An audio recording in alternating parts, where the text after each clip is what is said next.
from our last meeting on December 8th. Anybody have any comments, or we can go ahead and just have a motion to approve? I saw only one little typo where the word "read" should be "ready," but other than that. Thank you. I can change that before I send them in. Barry, did you have any comments on the minutes, or are we? No, I read them. They were fine to me. Okay, great. Does great. somebody want to make a motion to approve the minutes? Yeah, well, I'll approve the minutes. Me too. Okay, minutes approved. So we'll go right to the presentation with Nina and Carmen. And so I think we'll take about 20 minutes tops for presentation and Q&A just so we can keep moving through. So welcome, and floor is yours. Great. Okay. So good evening, everybody. I'm here with my colleague, Carmen Santos, and I would love to, we're going to share a presentation with you. Are you able to see this? Yeah. Great. Okay. So Carmen and I are both with the not-for-profit organization Sustainable Westchester. It's an organization that counts essentially all of the municipalities in Westchester County as members. The town of Mamaroneck has been involved since the very beginning. And I mentioned before the meeting officially started that your wonderful supervisor, Nancy Seligson, is one of the two co-chairs of the board of directors and has really taken a leadership role in the organization. So we offer a range of sustainability programs for our member municipalities and for their communities. And the one that we're going to talk about tonight is community solar. Community solar is a relatively new approach to bringing the benefits of solar energy to people. And it's a little different than the way you would typically think of solar. So the way it works is that solar panels are installed in a place that's optimal for solar installations, rooftops, as in the example of the Hummock's ice rink, which is the specific project that we're going to be talking about with you. There's a community solar project that's going to be constructed there this winter into the spring. And it's got a nice tie-in with the Housing Authority, we hope, and that's what we want to share with you. So these large-scale solar installations are constructed. The electricity that they generate is exported to the electric grid, so in this case to Con Ed, and then utility customers can subscribe to a particular community solar installation. When they do that, they receive credits on their utility bill, and they pay a discounted amount for those solar credits, which results in savings of up to 10% on their electricity bills. So a few things to know. Community solar is an approach that was created by New York State several years ago. It's an important part of the state's climate strategy, both to increase the amount of renewable production and renewable energy production, and to expand access to the benefits of that renewable energy. And in particular, New York State is very focused on bringing those benefits to what they call disadvantaged communities. So that's people either who are below a certain income threshold or who live in areas that have been designated as environmental justice areas. With community solar, 60%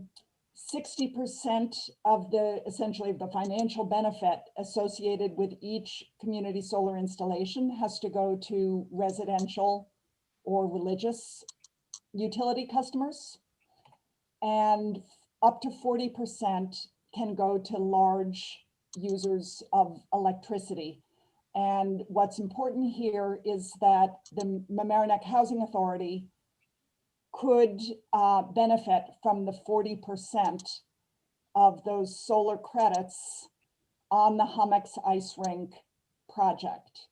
And in terms of the 60% that has to go to residential customers, we want to bring as much of that as possible to residents of the Hummocks apartments and to other residents in the town of Mamaroneck who can most benefit from those savings. So to lower income residents in the town.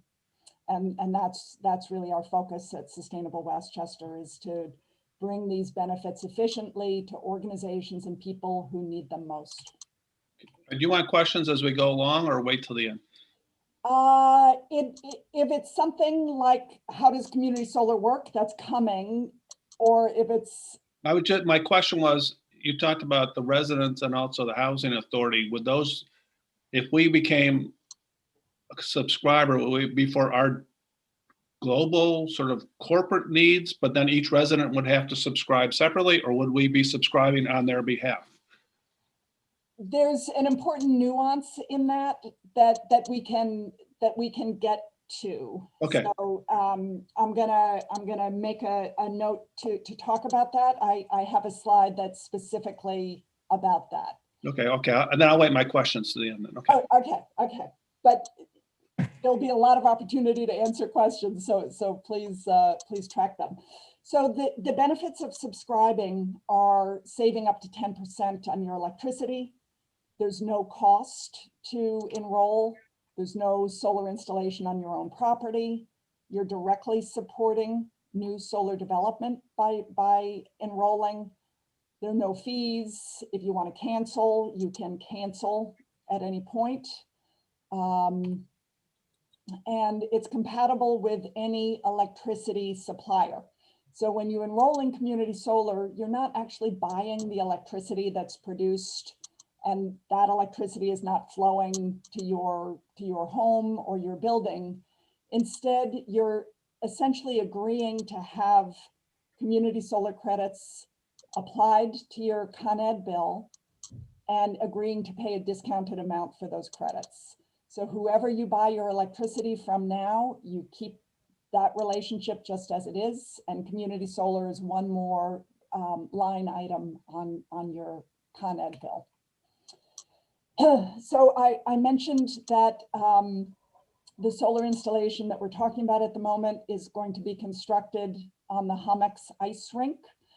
The town of Mamaroneck has been focused on this project for at least a couple of years now. They went through a competitive selection process. They chose a solar developer named Sunlight General, who is constructing the solar installation on the ice rink.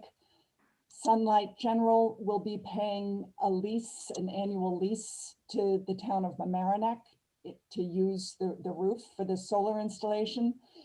And then Sunlight General has essentially contracted with Sustainable Westchester to have us enroll subscribers in that community solar project. And at the direction of the town, our focus is on enrolling, as I mentioned, low-income residents of the town and bringing those benefits to people who can use them most. So we've had conversations with the town about this about a year and a half ago. And Sabrina, I think you were at this meeting, if Sabrina's there. We actually met over by Hummocks and with a few residents of the apartment complex and with the on-site manager to talk about this project, and then COVID and other things have caused a delay. But we're partnering with the town on this effort. So it's essentially going to be co-branded with the town of Mamaroneck and Sustainable Westchester. And we are very eager to partner with the Housing Authority on this as well, to whatever extent the Housing Authority wants to partner with us. So the opportunity for the Housing Authority itself, and Frank, this gets to your question, the 40% of the solar credits that can be allocated to a larger user of electricity, those can go to the Housing Authority and essentially be applied on your, we would work with you to look at your electricity bills, your electricity usage. those credits could be applied to accounts that you have for the Hummocks apartment itself. If you have electricity accounts for, hallway lights and for your laundry room and outdoor lights and all of that, the solar credits could offset those electricity costs.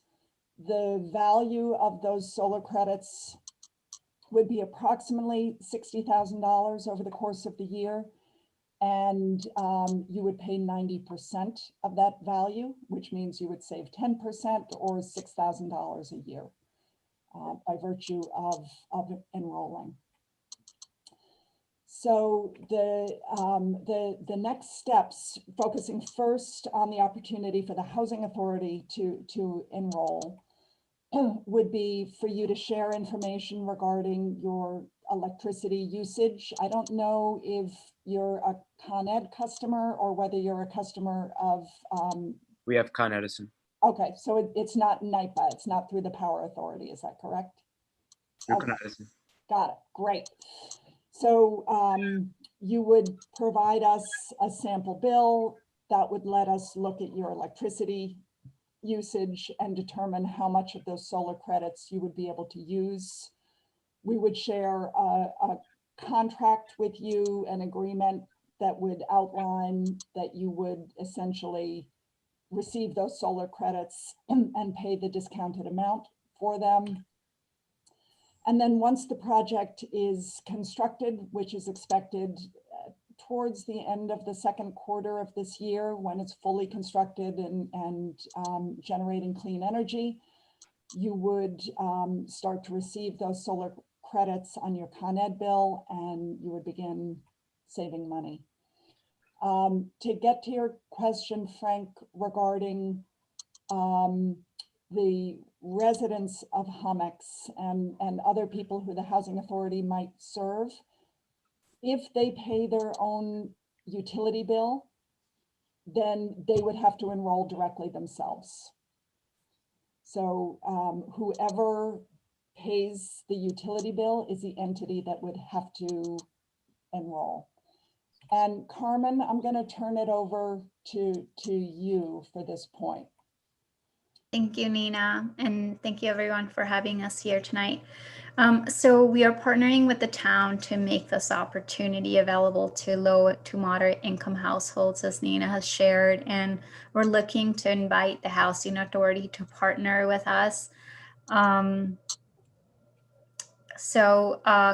Basically, we've partnered with other municipality authorities, including the Yonkers Municipal Housing Authority. We've also partnered with different towns and communities, such as Bedford, Somers, Yorktown, Lewisboro. We're also doing a community campaign with the city of New Rochelle and Greenberg.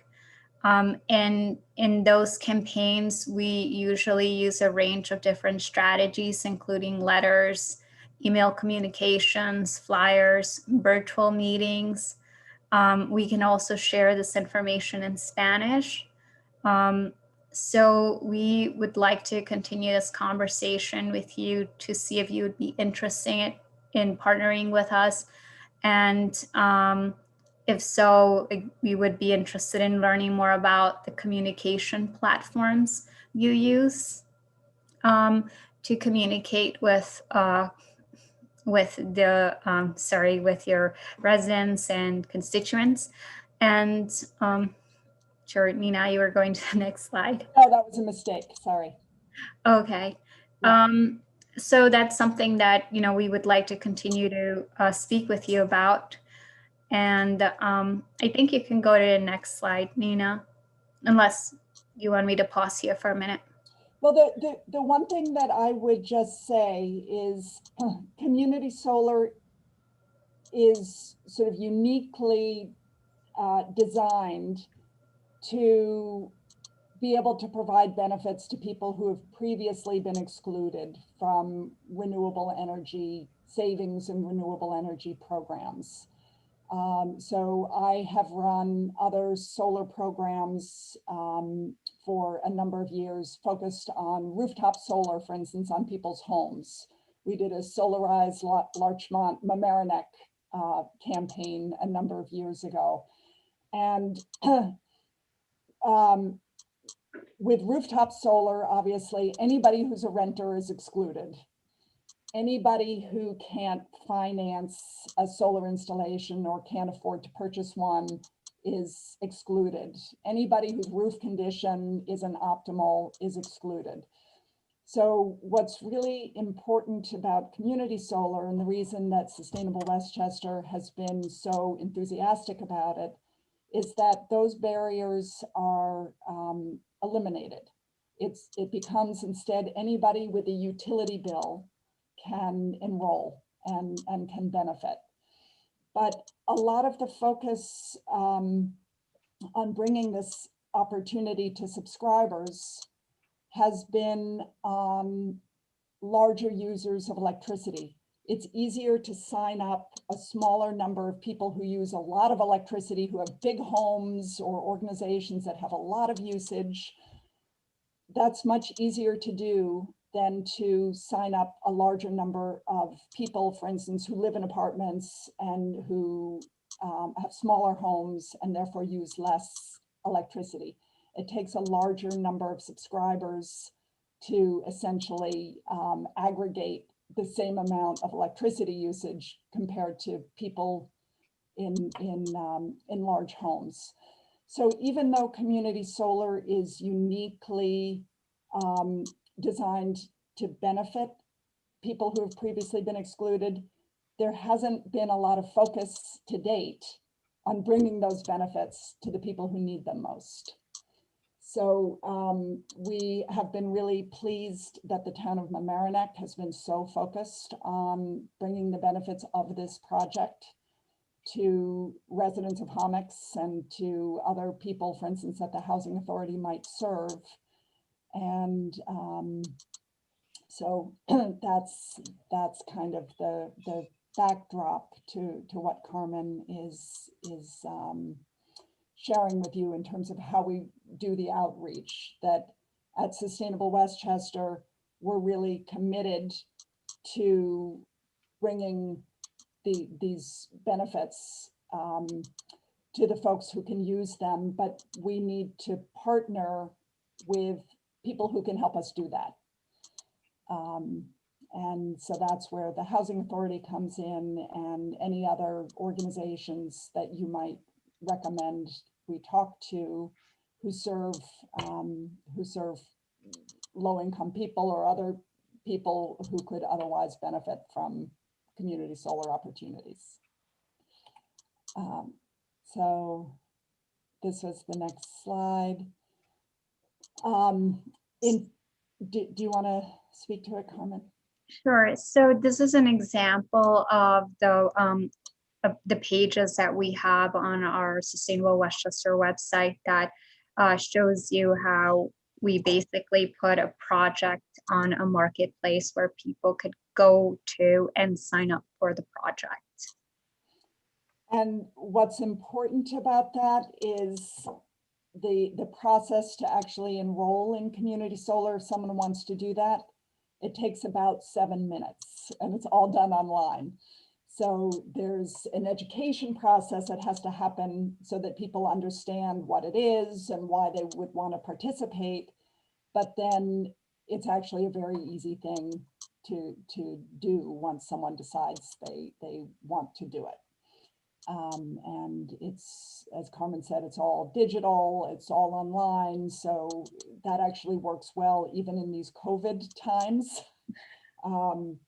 You know, and Sustainable Westchester is able to provide support to people by phone, by email, and other ways if they need assistance with the sign-up process. So we would love to answer any questions that you have, and then if this is something that you want to help with, we'd love to talk about what the next steps would be in terms of how to do that and how to effectively offer this to your residents. May I just hop in for a second, Nina? And Please.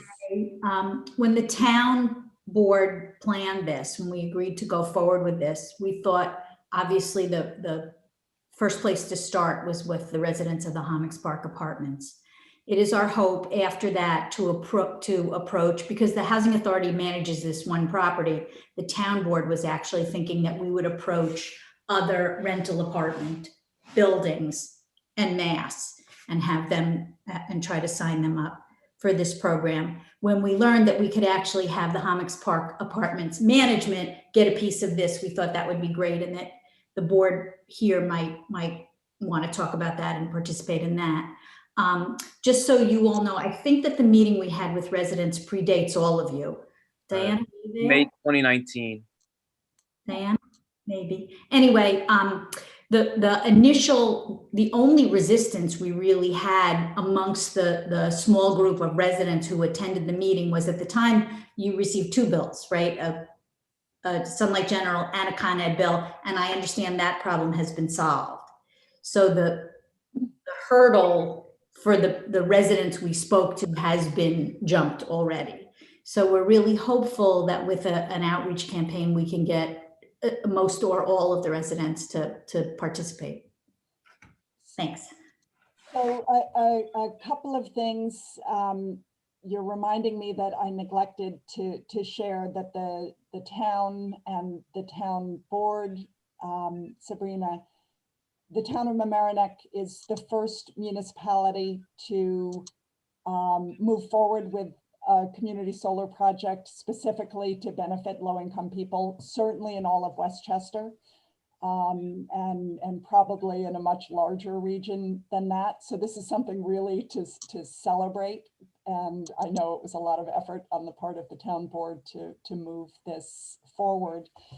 In terms of the two bills, that is scheduled to be resolved by the end of June, but we have to enroll people before then.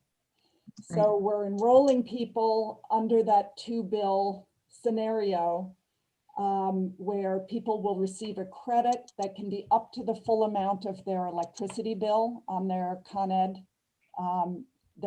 bill.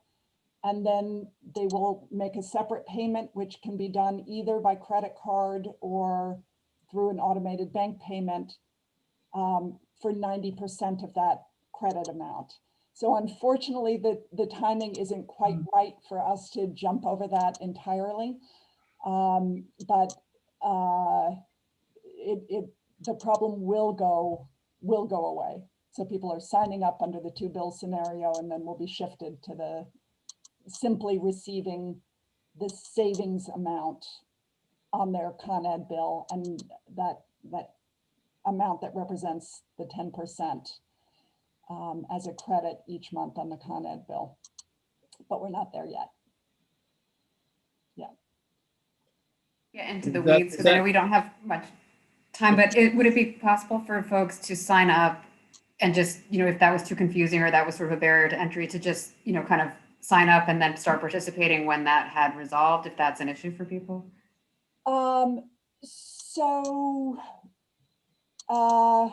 Not to this project, not to this community solar project at Homix.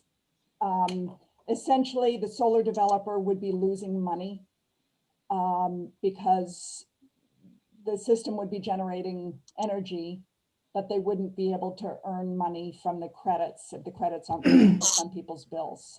So Sustainable Westchester is committed to and obligated to fully enroll this community solar project before that two bill system goes away. There will be an opportunity for people to sign up for community solar in general after that, and Sustainable Westchester is working on another approach to bring community solar savings to people who are truly low income, like HEAP recipients, in a way that will be very easy for people to simply receive those credits later. I don't think that most residents of Homix would qualify for that Some might, but most probably wouldn't. Yeah, go ahead, please. No, I'd love to hear what Nuno's perspective is. So I guess the initial meeting on this happened in June of 2019. And we kind of hand selected some tenants there that we thought would give accurate feedback, kind of a mixed demographic. The hurdle was the two separate bills, and I think it might still be a hurdle until we get there because you don't want to overcomplicate things. Now, the benefit to the on the landlord side, which is the board. I mean, I estimate about 8,500 a year in the electrical cost. It was around 11,000 prior to the LED conversion, so it's gone down a little bit. But now for the tenant side, which is, I guess, what we really would see the most benefit, you have to kind of eliminate all barriers of entry for kind of maximum participation. And just so you know, that every tenant is billed individually by Con Edison for their utilities. So I probably estimate about $140 for a 2-bedroom apartment, gas and electric. It's probably somewhere close to 110, 120 for a 1-bedroom loft. And the larger units, you're probably seeing something close to, maybe $180, a little bit less, depending on what kind of, what month it is. So if you eliminate, the 2-bill system, which was the feedback we got, that was going to be too complicated and confusing, especially for some of the elderly people in the complex. I think that this program would be a success at this complex. But until that barrier or that kind of extra step is removed, it's going to be quite difficult to kind of, get it out there. So, Nuno, I recall from that meeting that what I recall was that everybody said it was of interest and that they would be interested. There was one barrier was that you have to sign up online. And there was one person, I think, who said they didn't have a computer and She's since moved out. So okay. So that sounded like it might be the more significant. Well, the reason we selected her to go to that meeting is she was actually one of the first tenants at Homix, and she knows every elderly resident there, and she understands that demographic the most. And I would say that's a large percentage of our complex. There's senior citizens with no access to computers. So yeah, having only online access or to sign up is a problem. Even setting up something like an automatic bank, ACH every month might be a problem. These people are so used to sending in checks that, not having that option is also a problem. So while I'm sure that there is some benefit and they can reach out to a family member to help them sign up, sure. But in today's day and age, I don't really see it being, feasible at this point. Maybe a year, 2 years ago, sure. But, now it's a little difficult. I mean, even, prior to COVID, having just a nightly meeting, in town or at the complex, say, sign up, here's a paper sheet. That would have been a success. I'm sure everyone would have signed up. I mean, who doesn't want to save money? But now just things are different. So, I mean, if we launch an option to kind of do like a paper sign up or manual sign up with we send out a letter and they can kind of sign up that way, I think that would certainly help. But yes, 2 bills is going to confuse a certain demographic of the complex that we have. But there is a mechanism for getting that hand holding to sign up. There is. So I think that hurdle will be taken care of by the mechanism that we all made sure was put in place. Yeah. The 10% discount only applies to electricity part of it, I assume, right? That's correct. It applies to the whole electricity bill. So, an electricity bill is comprised of different parts: the supply, the delivery, the basic service charge, etc. Right. I just because he mentioned, that what he thought the average kind of gas and electricity bill was. So the savings would be big in a smaller number. And do people have to prove their low income? No, what we're intending to do is, so the town set up an order of priority for who they wanted us to bring this opportunity to. the first priority is residents of Hommocks. The next priority is is residents of the town of Mamaroneck who may be lower income. So we talked about going to community organizations that serve residents who tend to be lower income and to do outreach through them. And then the final priority, after we spend a certain amount of time focusing in that very targeted kind of way, if there still are enrollment opportunities that have not been, if the project isn't full, then we can enroll other residents of the town of Mamaroneck without that focus on low to moderate income. Nina, I had two questions for you. So if you're saying the credit would go to low income residents, so would that not apply to all resident, like if there's some folks that live in the Hommocks that, use a housing choice voucher, they would be eligible, and then other people who may be town employees or other, fall into different tiers, would they be ineligible? So it would be not everyone, it would just be certain people that meet like a certain income, like there's a ceiling? No, it's everybody in Hommocks. So the town has indicated that their top priority is bringing the benefits to residents of Hommocks first. Okay. And after that, to focus on other people who could benefit. And there's a recognition that the income range of residents of Hommocks, is probably pretty wide. Yeah. But also the sense that that is where they wanted us to start. Diana, before you ask your next question, I'm being a little mindful of the time. I feel like this is probably a longer discussion that we might want to have a special session, just ask you to come back, Nina and Carmen, just to, if there are other things, that you need us to partner with you on and work through. And Diana, definitely want to get to your question, but I think then after your question, Diana, if we could talk about sort of what the specific next steps are, only because we do have to move on to other parts of the meeting. Yeah, I just wanted to clarify, so from the kind of landlord perspective, as Nuno said, what would be what do the financials look like for us, right? Like I get that there's some savings that is there upfront, like what is the upfront cost and then what is the savings on the back end for the actual complex? Sure. So there's never any upfront costs. Mm-hmm. It's only savings. Okay. And the solar credits can offset up to 100% of your electricity bills. Gotcha. For the Mamaroneck Housing Authority. Now, Nuno, I think you mentioned that the bills are about $8,500. Yeah, tallies about 8,500. Now, mind you, we are on an ESCO. We do have a fixed rate. We lock in. So what is the savings on? Is it the supply? Is the usage or the entire bill?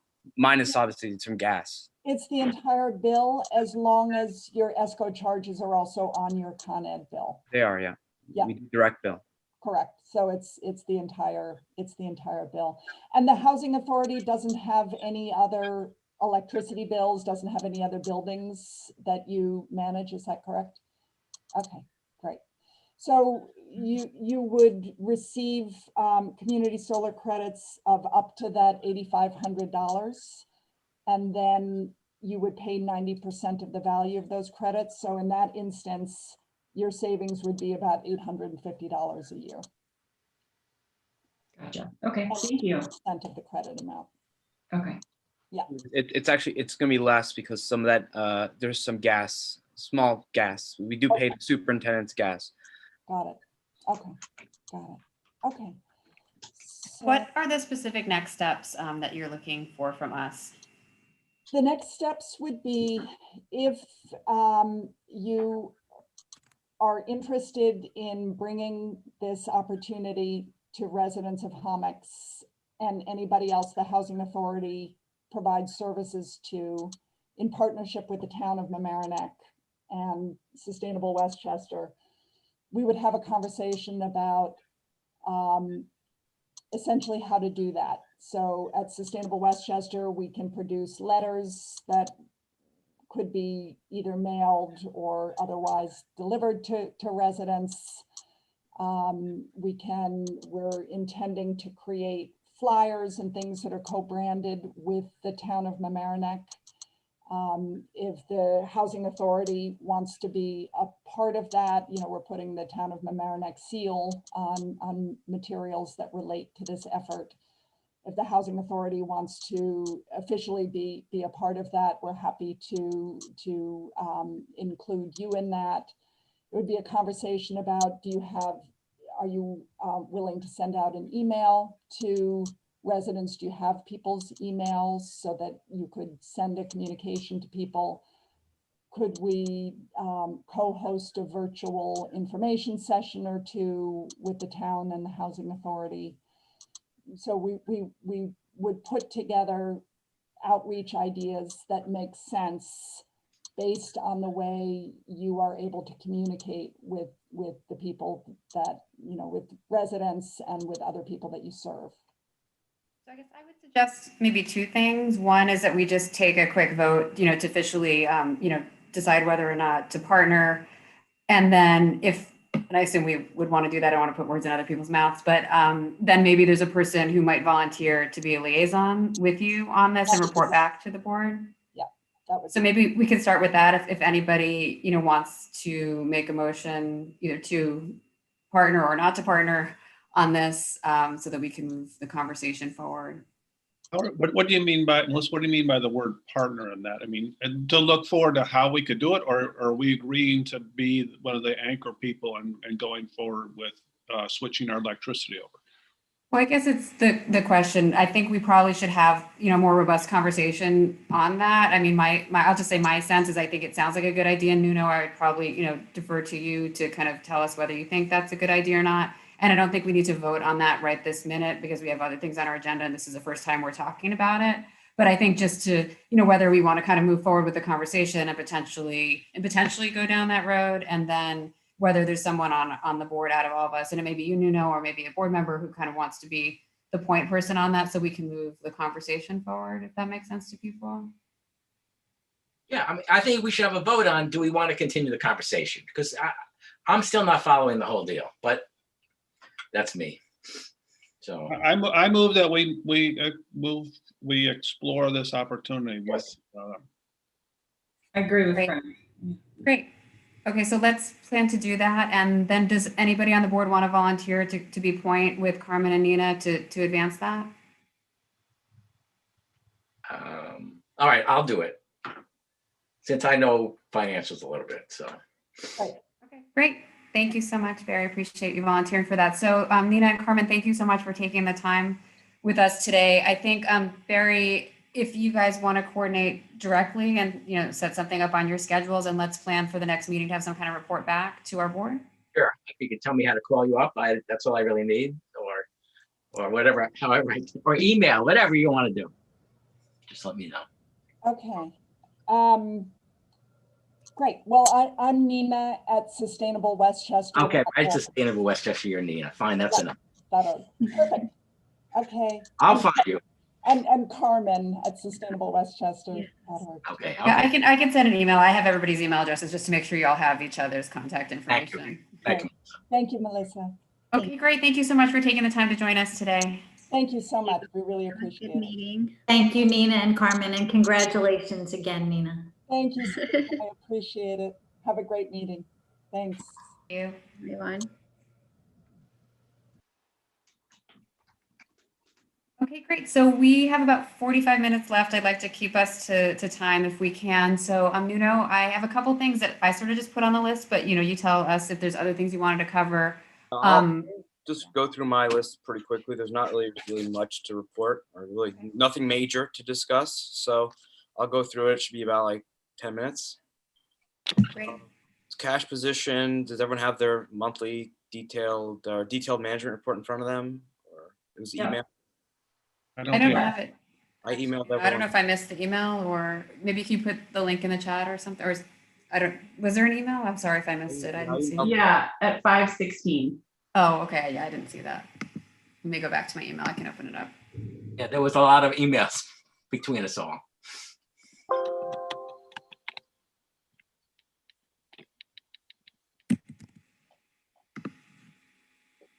Okay, great. Thanks, Nina. I don't think you have my email address, so I didn't get it. So Do you have an email open now that I can send it over to? it's, yeah, it's Fenimore like the road, and put an extra RE at the end at AOL.com. Got it. Okay.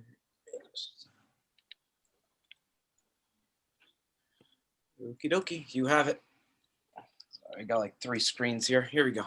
All right, perfect. So it's emailed to you. So I'll just get started on the cash position while you kind of review. Great. So in the operating account, we have 830520. In the capital account, we have 140669.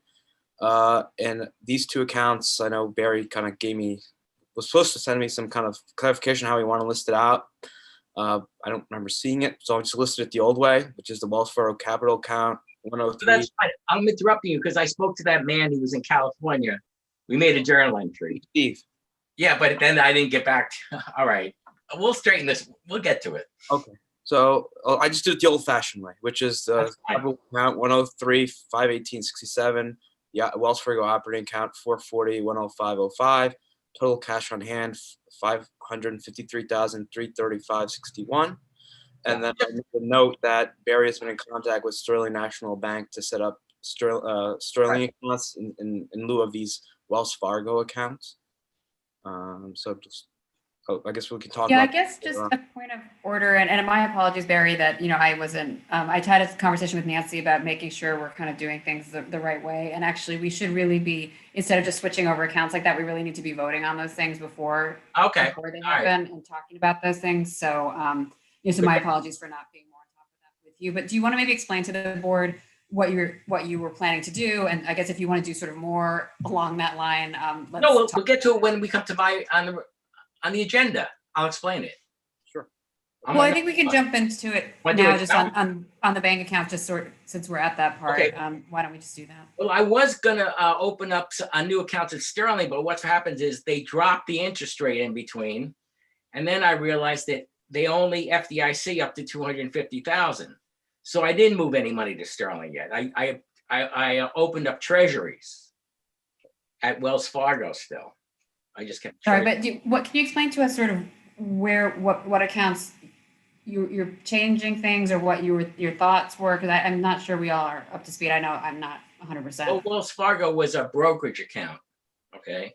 In a brokerage account, you can buy CDs and treasuries. Okay. If the money moves to Sterling, Sterling's a bank. You can only have money market accounts. It's 2 different types of investments that you can make with money. So what happens is when they told me, they said they told me one rate, and then by the time they get back to me, they say we've lowered the rate. Did they quote you under 0.16? 0.16? Yeah, well, they told me first 0.5, and then they went to 0.4. So I don't know, whatever. But whatever it is, it's just pennies. It's such, the rates are so low. And then I could only, at Sterling, put 250,000 of the 500. Does anybody, am I losing everybody? Yeah, I think, Barry, can you start at the beginning and talk about what accounts we have and what your thinking was in terms of changing those accounts? We had accounts at Wells Fargo, okay? In those accounts, we had CDs, which had decent rates, okay? There was 2 CDs for like $250,000 each, okay? So when those rates went to 0, and then I heard that Nuno gets great rates with Sterling, I said, well, what are the rates? And then I realized that Sterling would only provide insurance on half of the money. So I really didn't do it. Do you familiar with FDIC insurance and $250,000 limits? Yeah. Yeah. If the bank goes under, we're only insured up to that amount. Yeah, and I wouldn't dare put any of the Homix money at risk without FDIC insurance. Yeah. So I left it at Wells Fargo for now because nobody's paying any rates. And I put the money in treasury bills for 6 months. Some at 6 months, and I kept $100,000 back in there. I guess the thing is, Barry, for those sorts of decisions, I think we need to bring them to the board and vote. I don't think you can just sort of be doing that. Okay, all right, that's fine. Yeah. I think that's a great, whatever.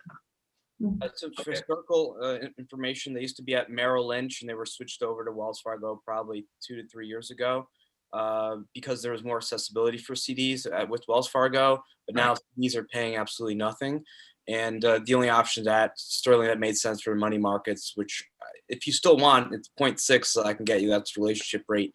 But other than that, yeah, right now there's no bank paying anything. And if you do want to move over, there's something called an ICS account, which does insure you up to however much you want. It supersedes the FDIC. It does?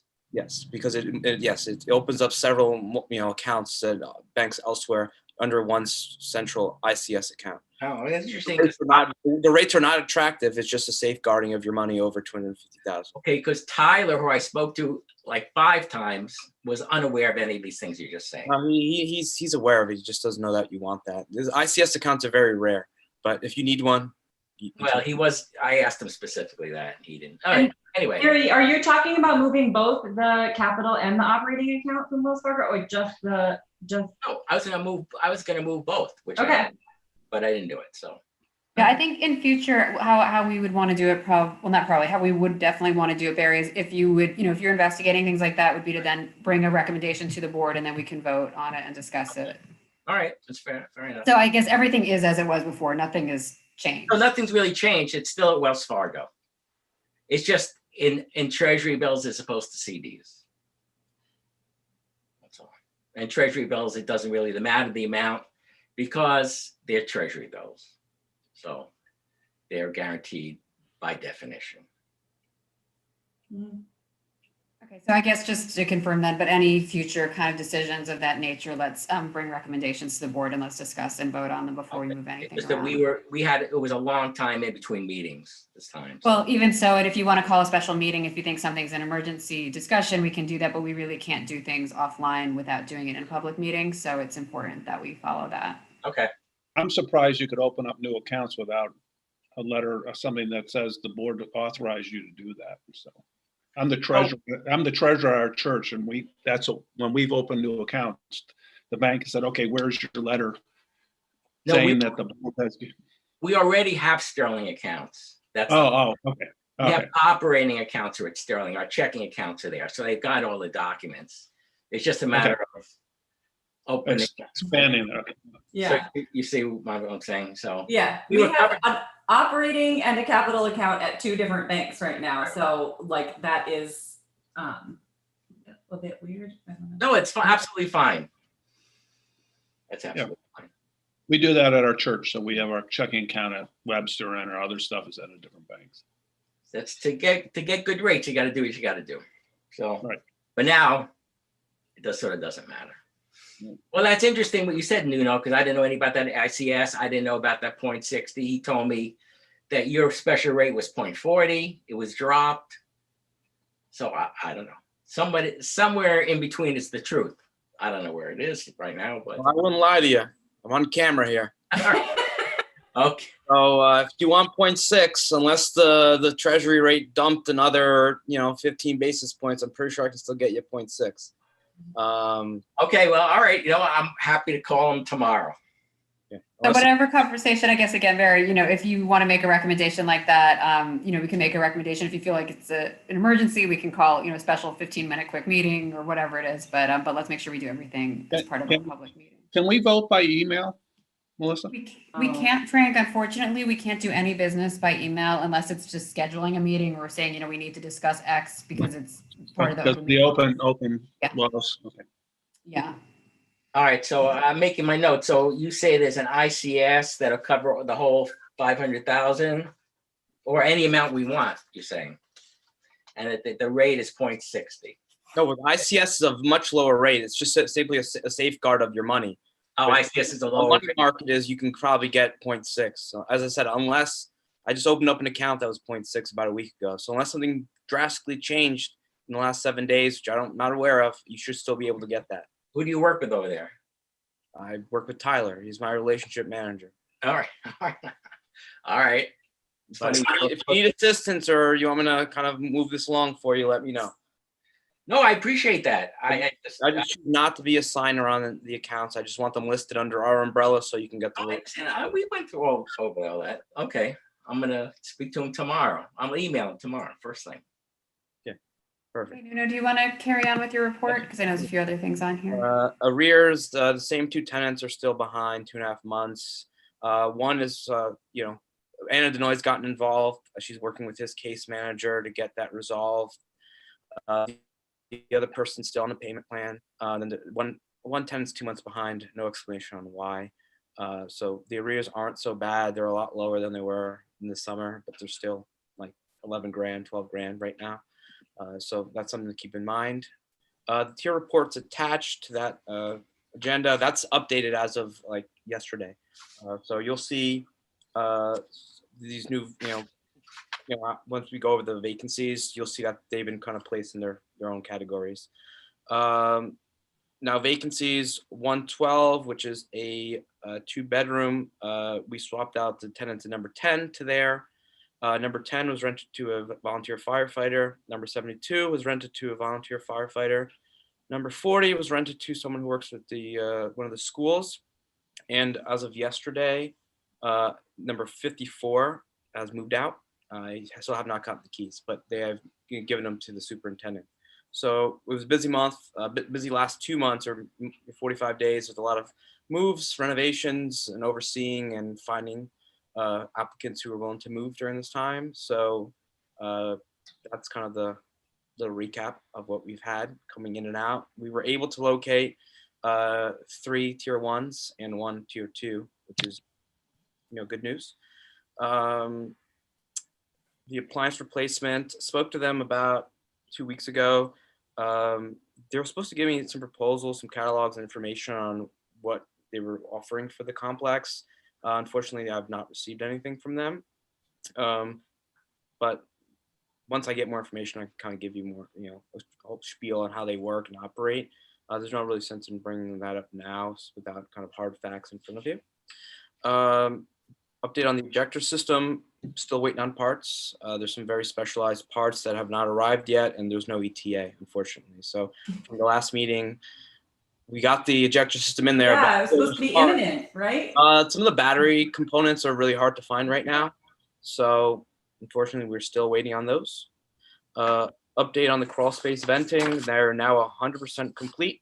All vents have been checked, cleared, inspected, and they're currently closed for the winter, but they will be opened once the warmer weather comes.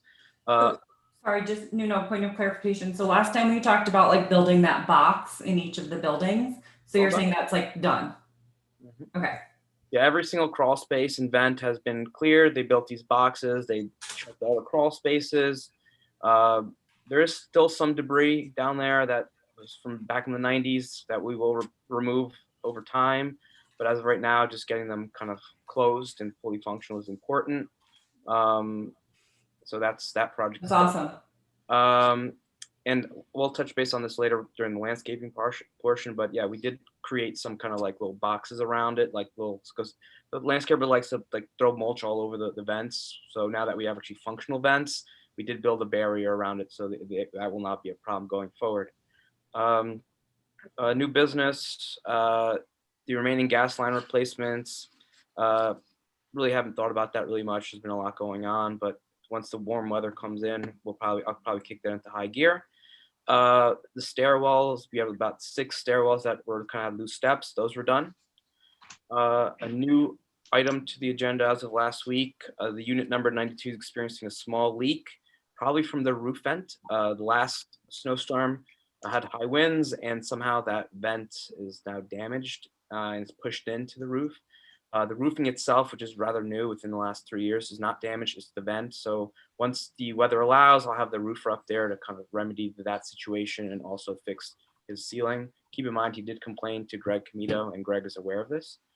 All the doors, the utility door closets, those are all fixed. Those are those large kind of barn style doors. Those were all rehinged, aligned, and replaced some of the components. They are now all fully functional. The reason this was done is with all the winds that we've had in the last few months, some of them were leaning and hanging and no longer able to close. So those are all resolved. And then I spoke to Dominic Ragano, who's our landscaper, about a meeting, because that was kind of a list on my list of things to follow up with. He's able to meet with us late March, early April to discuss some kind of issues. My issues are overgrowth. There's a lot of overgrowth, especially the vines. Landscape design could be better, and obviously the issue with the overmulching. And unfortunately, an issue that I didn't list here is his guys with the kind of weed whackers. They do clip some of the electrical lines because the electrical systems on the outer part of the building are not the best. So to prevent that from happening, we want to give them some pep talk so that doesn't happen anymore. And that kind of goes up with my whole portion. And then I do have the waiting list towards the end of it. That is the most recent after purging and selecting 4 people off of it. That is what it looks like now. Mind you, the purge process kind of happens like every year. And every time a vacancy happens, we go through the list. And if people are no longer interested, moved out, or not really even interested anymore, we kind of remove them. And this is pretty much everyone who's reached out to me or has confirmed within the last like 6 to 8 months that they were still interested. And sorted by tier and the date they applied. And some people have been on this list for probably almost close to 7 years, but they're just never willing to move in when the time is right. So they're on there. We call them. They're never available. So that's my portion. The only thing that I would like to discuss, probably more of an executive session, is the superintendent. But other than that, that's me. I'm done. Thank you so much. I offered to meet with the landscaper with you whenever, so just shoot me an email. We can set something up. Typically schedules the spring cleanups like around like end of March. So it's probably the most ideal time to visit the property because it's before any new summer growth and it's actually what the property looks like. Yep. So I think that's a good time to, just as a reference point, look at it and do a walkthrough. So when he does that, we'll coordinate a time to meet. He's usually there like during the middle of the day, or he'll make time for us if we want. Okay. Yeah. Just let me know what works. And then I want to follow up on the recycling issue. I know we had an issue with commingling, and I just want to check in, like, has that improved? Or are we still getting like kind of dinged by the town has not reached out to me, but they typically reach out well after it happens. So unfortunately, if they told me like that day or that week, like it's getting messy again, we would put more attention to it. But as of now, Louis does do it at least twice a day, sometimes more. Some tenants still, unfortunately, throwing cardboard into the plastics, and it's not perfect, but in my opinion, it's a lot better. When I do my walkthrough, I kind of open up each dumpster and kind of sort through it. It's definitely better. It's still not 100%. I don't think we'll ever get to 100%, but we have identified at least 1 or 2 people who kind of are just doing it on purpose. Okay. I'm working with Louis on figuring that out. And out of curiosity, did that letter from Steve go out? Like, I know we talked about last time, Melissa, you were going to coordinate with Steve to send the letter from the town, just being like, hey guys, please don't commingle. Like, is that what like fixed the problem, or we don't know, like, just out of curiosity, like how, so we can prevent it in going forward? Was that what like worked, or did the problem just like, we just haven't heard from the town? Because I know it's like a big deal if we. Yeah, and let's maybe bring Frank up to speed, because he, it may have been in the minutes, Frank, but just there's an issue with the recycling at the hammocks, that people are not recycling properly, and the sanitation folks are getting pretty upset, and there's just sort of a lot of conflict around that we've been trying to resolve. And I don't know, Nuno, we had talked about that. Was there any letter or anything that went out to tenants, or sort of what's the status of that? The last letter I sent was just the recycling guidelines. Okay. But as I said, if there's a handful of people who don't care, they're just going to continue doing it for whatever reason it may be. Although I have been there several times when the garbage men do pass by the property, and I think the relationship between the super and them has gotten a lot better. Mm-hmm. It's usually a good indication if they honk at you or not, if they like you or not. So I have seen a few honks and a few waves, and I think things are better there. So that's positive, and I'm kind of reminding him to kind of keep his cool, even though, it's important. Yeah, and I guess that's sort of on the related subject of an executive session. So again, Frank, to bring you up to speed a little bit, we, had talked about having just an executive session meeting with Steve Altieri, the town manager, and Louis, who's the superintendent, and Nuno, just to sort of work through. There's just been some tenant super issues happening, and I know we talked about scheduling that. Nuno, did you want to take the lead on that? Do you need someone else to take the lead on that? I do think we should get that meeting set. Sure, I can. So you want me to email Steve and you guys and Louis to kind of come up with a schedule? Probably, I would hope to have it within the next 2 weeks. Yeah, I think let's just set a date. If you and Louis kind of pick a date that works for you, or a couple dates, and just share them with us, and we can just get something on the calendar. And that can be anytime because it's executive session, right? Exactly. Yeah. But do it quick, because Steve is, as you know, retiring at some point in the near future. Has he set a date, Sabrina? I think the end of March. Okay, so yeah, let's get on that ASAP. Okay, great. I think that's everything we had for you, Nuno. And of course, you're always, well, actually, one more item before you go. I was able to locate who wrote the letter that I shared with you guys, and her son actually said she might be kind of unstable. So just keep that in mind. But I do have my own concerns about him that I would like to express today, possibly to the board, in preparation for that meeting in 2 weeks or whenever.